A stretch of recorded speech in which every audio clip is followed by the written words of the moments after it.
मित्रों नमस्कार। Parameter of law के इस चैनल में मैं आपका मित्र रिटायर्ड जज अशोक शर्मा आपका हार्टली वेलकम करता हूं।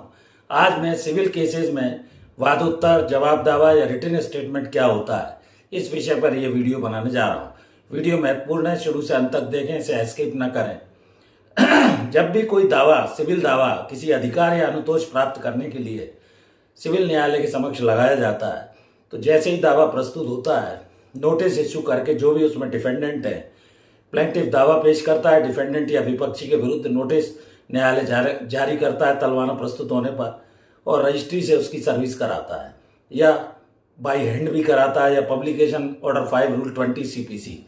तो उसके बाद जब नोटिस सर्व हो जाते हैं विपक्षी पर, जो भी पार्टीज हैं, एक या अधिक डिफेंडेंट, तो उनको जवाब दावा प्रस्तुत करने के लिए न्यायालय समय देता है।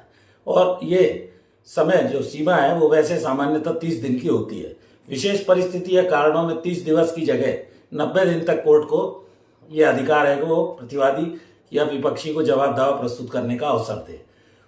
जो भी प्लीडिंग्स प्लेंट में ली हैं, दावे में ली गई हैं, उसका स्पेसिफिक डिनाइल होना चाहिए, कोर्ट का नाम ऊपर डाला होना चाहिए, केस नंबर रहना चाहिए, पैरावाइज स्पेसिफिक डिनाइल हो या नहीं तो फिर एडमिशन माना जाएगा।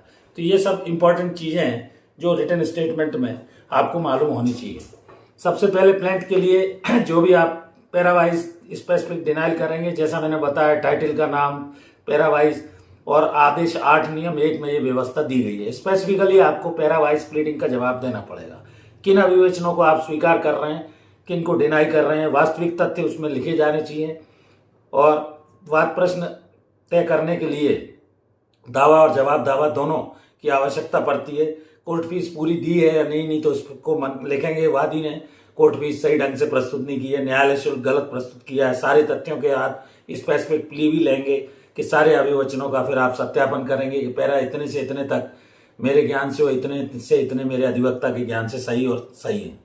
प्रतिवादी के प्रत्येक पेज पर इसमें हस्ताक्षर होंगे। जैसा मैंने बताया, 30 डेज में उसको जवाब दावे को प्रस्तुत होना चाहिए। इसके बाद 90 दिन और कमर्शियल कोर्ट के लिए स्पेसिफिकली 90 दिन समय दिया गया है। तो प्लीडिंग को स्पेसिफिक डिनाइल होना चाहिए इसमें, अन्यथा वो एडमिशन माना जाएगा। कुछ महत्वपूर्ण मामले इनमें हुए हैं, जैसे बाल गोपाल माहेश्वरी वर्सेस संजीव गुप्ता का माननीय सर्वोच्च न्यायालय का था। इसमें उन्होंने कहा कि 90 दिन के बाद वो जो है रिटन स्टेटमेंट विशेष परिस्थिति में भी रिकॉर्ड पर नहीं लिया जा सकता। इसी तरह एक SC एडकॉम टेक्नोलॉजी वर्सेस चूनावाला का मामला हुआ था, जिसमें 90 दिन के बाद रिकॉर्ड पर जवाब दावे को नहीं लिया गया।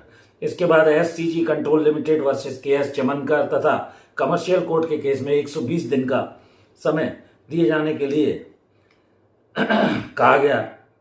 और इसमें एक और मामला हुआ था जिसमें 25,000 रुपए की कॉस्ट पर न्यायालय ने विशेष परिस्थिति में जवाब दावे को रिकॉर्ड पर लिया। तो ये कुछ मैंने बातें महत्वपूर्ण आपको जवाब दावे, वाद उत्तर या रिटन स्टेटमेंट के संबंध में बताएं। सिविल केसेस के लिए जवाब दावा आना आवश्यक है। यदि 30 दिवस, 90 दिवस या 120 दिन में भी जवाब दावा नहीं आता है, तो कोर्ट उसके खिलाफ सर्विस होने के बाद वो जवाब दावा प्रस्तुत नहीं करने के कारण एक पक्षी कार्यवाही करके और प्लेंटिफ की एविडेंस रिकॉर्ड करके एक्स पार्टी जजमेंट भी दे सकती है।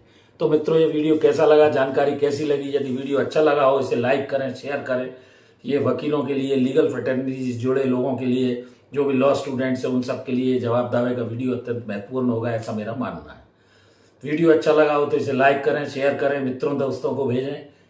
और एक और अनुरोध, मेरी धर्मपत्नी श्रीमती अर्चना शर्मा का भी यूट्यूब पर एक चैनल अर्चनाज RTF के नाम से, कृपया अगर चैनल सब्सक्राइब नहीं किया है तो उसे सब्सक्राइब करें, वीडियोस देखें, लाइक करें। धन्यवाद।